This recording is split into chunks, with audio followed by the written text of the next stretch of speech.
ስለፈጠረሽ ውጪልኝ። አልወጣም። እርግጠኛ ነሽ ሄቢ? ደህና ነሽ ግን? በጣም ጤነኛ ነኝ። አባዬን ከመጥራቴ በፊት ክፍሌን ለቀሽልኝ ውጪ። አልወጣም ናታን። የእውነት አባዬን እጠራዋለሁ። ቆይ እንዴት ስትሆኝ ቢመጣ ምን ሊፈጠር እንደሚችል አስበሽዋል? ኧረ እንዳጣውቶ ግን አባዬ አንቺ ራስሽ በራስሽ ሰላምሽን እያጣሽ ነው እንጂ ዳጣ ምንም እያደረገችሽ አይደለም። ስለምታታልላችሁን አባዬ በጣም ዱርዬ ናት። ቅድም ያንቺን ስልክ እንደነጠቀችሽ ነገርሽኝ። እኔ ሁሉንም ነገር አውቀዋለሁ። የራሷን ስልክ ነው መልሳ የነጠቀችሽ። ሚካኤል እንደዚህ ነው ያሳደግኩሽ። ናታን ያልጠበቀው ነገር ተከሰተ። አቢጌል ናታንን አስገድዳ አብረው አደረች። ናታን ሳይፈልግ ተገዶ በአቢጌል ተደፈረ። በጣም የሚያሳዝን ነገር ነው። ሳይፈልግ ሳይወዳት ሳያፈቅራት ዛሬ ከኔ ጋር ማደር አለብ፣ ካልሆነ ግን ላባዬ አስገድዶ ሊደፍረኝ እዚህ ድረስ ጠርቶኛል ብዬ እጮሃለሁ በማለት አስፈራርታ ከናታን ጋር ኤቢ አብራራለች። ናታን ኤቢን በጣም ነው የሚጠላት፣ አይወዳትም። ነገር ግን እነሱ ቤት እስካለ ድረስ የእሷን ማስፈራሪያ በመስማት አብሯት ለማደር ተገድዷል። ይህንን ነገር እንግዲህ ቤተሰቦቹ ሲሰሙ ምን ሊሉ ይችላሉ? ዳጣስ እንዴት ትቀበለዋለች የሚለውን እስከ መጨረሻው ተከታተሉ፣ አብረን የምናይ ይሆናል። ሰላም ሰላም፣ ጤና ይስጥልኝ ውድና የተከበራችሁ የቻናሌ ቤተሰቦች እንዴት አላችሁ? በያላችሁበት ሰላማችሁ ይብዛ። ለዚህ ቻናል አዲስ ከሆናችሁ ሰብስክራይብ እያደረጋችሁ ቤተሰቡን ላይክ፣ ሼር ማድረጋችሁን አትርሱ። ቀጣዩን የዳጣ ድራማ እዤላችሁ መጥቻለሁ። በመግቢያው ላይ እንደተመለከታችሁት እንግዲህ ናታን ክፍል ኤቢ ገብታ ዛሬ እዚህ ነው ማደር የምፈልገው፣ አንተ አልጋ ላይ እኔና አንተ ብቻ እንድናድር ፈልጋለሁ በማለት እንግዲህ በሌሊቱ ሰው ሁሉ በተኛበት ቢጃማ ለብሳ ናታን ክፍል ድረስ ሄዳለች ማለት ነው። ናታን ግን ምን ልትሰሪ በዚህን ሰዓት መጣሽ? አንቺ ልጅ ግን ያምሻል? ጤነኛ ነሽ ወይ? ምን ማለት ነው በዚህ ሰዓት ክፍሌ ድረስ የምትመጪው? ቢላትም ካንተ ጋር ማደር ስለምፈልግ ነው። እኔ እናንተ ብቻችንን ዛሬ እዚህ እንድናደር እፈልጋለሁ። ከዚህ ክፍል ደግሞ አልወጣም፣ የፈለገ ነገር ቢመጣ አልወጣም ነው ያለችው። ያምሻል? ምን ሆነሽ ነው? ለምን መጣሽ? አረ ውጪ! አሁን ለአባዬ ሳልናገር አባዬን ሳልጠራው ከዚህ ክፍል ወልቅ ብለሽ ውጪ። ለመጨረሻ ጊዜ ነው የማስጠነቅቅሽ። ክፍሌን ለቀሽ ውጪ ቢላትም እንግዲህ ኤቢ አስባና አቅዳ ስለሆነ የመጣችው አልወጣም፣ የፈለገ ነገር ይምጣ፣ አባዬ ብትነግረውም ራሱ ጠርቶኝ ነው ነይ ብሎ ሊደፍረኝ ሲል ነው የጮኩት ብዬ እጮሃለሁ በማለት የማስፈራሪያ ንግግር ስትናገር እንግዲህ ናታን ከመስማማት ውጪ ሌላ ምንም አይነት አማራጭ አልነበረውም። እንደዛ ላለው ማንን እንደሚያምን አባቴ እኔን ወይ አንተን እስኪ እንደሚያምን እናያለን ስትለው ስሜ ከሚጠፋ በማለት እንግዲህ ከማይፈልጋት ከማይወዳት ምንም አይነት ስሜት ለእሷ ከሌለው ሴት ጋር ከኤቢ ጋር አድሯል ማለት ነው። ናታን ግን የሚያፈቅረው የሚወደው ዳጣን ነበር። እሷ ወደ ክፍሉ ከመምጣቷ በፊት ስለ ዳጣ እያሰበ ነበረ። ናታን የዳጣን ፎቶ እያየ በቃ ፍቅር ያዘኝ ማለት ነው እያለ ዳጣን እያሰበ መጽሐፍ እያነበበ ነበረ። መጽሐፉንም ትቶ ዳጣን እያሰበ ነበር። እራት እንኳን ሳይበላ ነው ክፍሉ ቁጭ ብሎ ያመሸው የነበረው።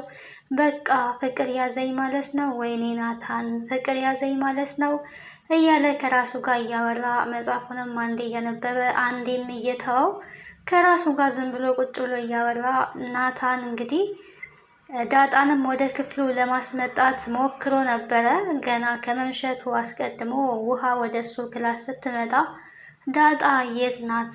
ምን እየሰራች ነው ብሎ ውሃን ጠይቆ ነበረ።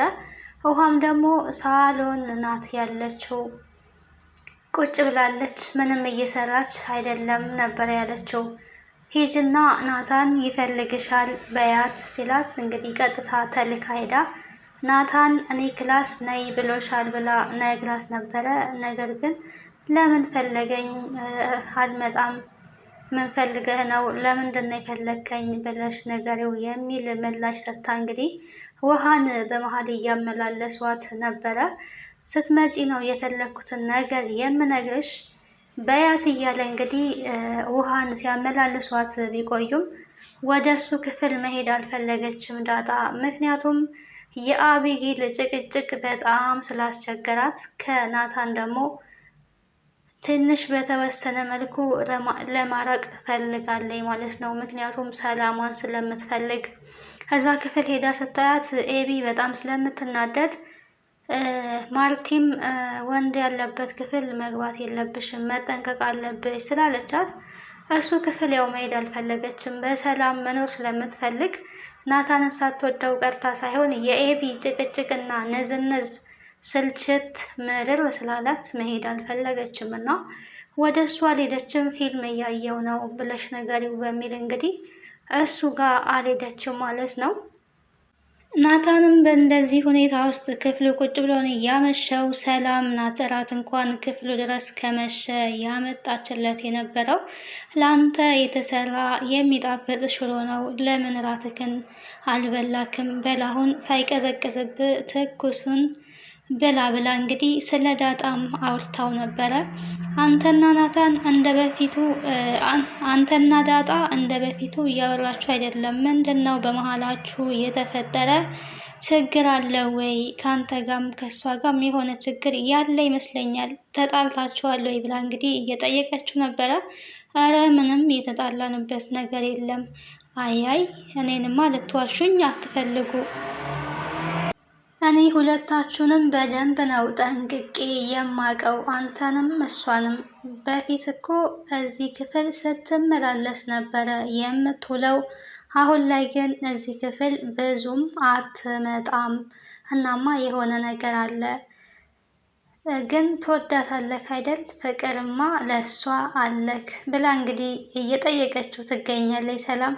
አይ ናታን ደግሞ እየተሽኮረመመ ዳጣ እኮ የምትጠላ ልጅ አይደለችም የሚል ምላሽ ነው የመለሰላት። ግን ከሌላ ፍቅረኛ አላት ወይ ብሎ እንግዲህ ጠይቋል። ይሄን የጠየቀበት ምክንያት ደግሞ ውሃ ከወንድ ጋር ስልክ ስታወራ ነበረ ከደረጀ ጋር ነው ያለችው እና ከአባታቸው ጋር ነው ማለት ነው። ውሃ እንግዲህ ያው የመጣላትንና የሰማችውን ሁላ መናገር ስለምትፈልግ ነው። እኔ እርግጠኛ ሆኜ 100% የምነግርህ ዳጣ ጭራሽ እንደዚህ አይነት አስባው ራሱ አታውቅም። አይደለም ፍቅረኛ ሊኖራት ስለ ወንድ ራሱ አስባ የማታውቅ ልጅ ናት። እኔ ዳጣን በደንብ ነው የማውቃት። ስለ እሷ ሁሉን ነገር ለእኔ ተውልኝ ናታንዬ፣ ያታስብ ችግር የለውም ብላ እንግዲህ እንደሚያፈቅራት በደንብ ተረታ ሄዳለች። እሱም ፈገግ ብሎ ስቆ ነው ዝም ያላት። የሰላምስ እርግዝና ምን ላይ ደረሰ የሚለውን ደግሞ ስንመለከት እንግዲህ በባለፈው ፓርት ላይ ማርቲ የልጁን አባት ቁጥር ስጭኝ፣ ልንደውልለት ይገባል፣ ልናቀው ይገባል፣ እሱ ማወቅ አለበት ብላ ነበረ። ቁጥሩን እሺ ሰጥሻለሁ ብላ ተንተባትባ አንቺ ስትባል እንግዲህ ክላሴ ነው ያለው ብላ ወደ ክላስ ሮጣ ሄዳ ዳጣን እባክሽ ዳጣ ቅበሪኝ፣ ዛሬ እባክሽ ዳጣ ቅበሪኝ እያለቻት ነበረ። ዳጣ ደግሞ ምንድን ነው ሳትሞቺ ነው የምቀብርሽ ነው ልትሞቺ ያስበሽ ነው እያለች እንግዲህ እያሾፈችባት ነበረ። እባክሽ እንደሱ አይደለም ነፍሰ ጡር ነኝ፣ እትዬ ደግሞ ከማን እንደረገሽ ቁጥር አንጪ ተብያለሁ፣ ግዴታ ነው እባክሽ ቅበሪኝ፣ ባል እሆናለሁ የሚል የልጅ አባት እሆናለሁ የሚል የምታውቂ ከሆነ ስልክ ስጭኝና ያንን ስልክ ለትዬ እንስጣቸው ትላታለች። አረ ሰላምዬ እንደዚህ አይነት የውሸት ነገር የሚያዛልቅ አይደለም፣ ለምን የእውነተኛውን አትሰጪም ነው ያለቻት። አይ እሱ እንዲያውቅ አልፈለግኩኝም፣ ሌላ ግን ለአሁን ብቻ አባት ነኝ፣ የእሷ የልጇ አባት ነኝ፣ ባሏ ነኝ የሚል ሰው ነው የምፈልገው ብላ ነው የመለሰችላት።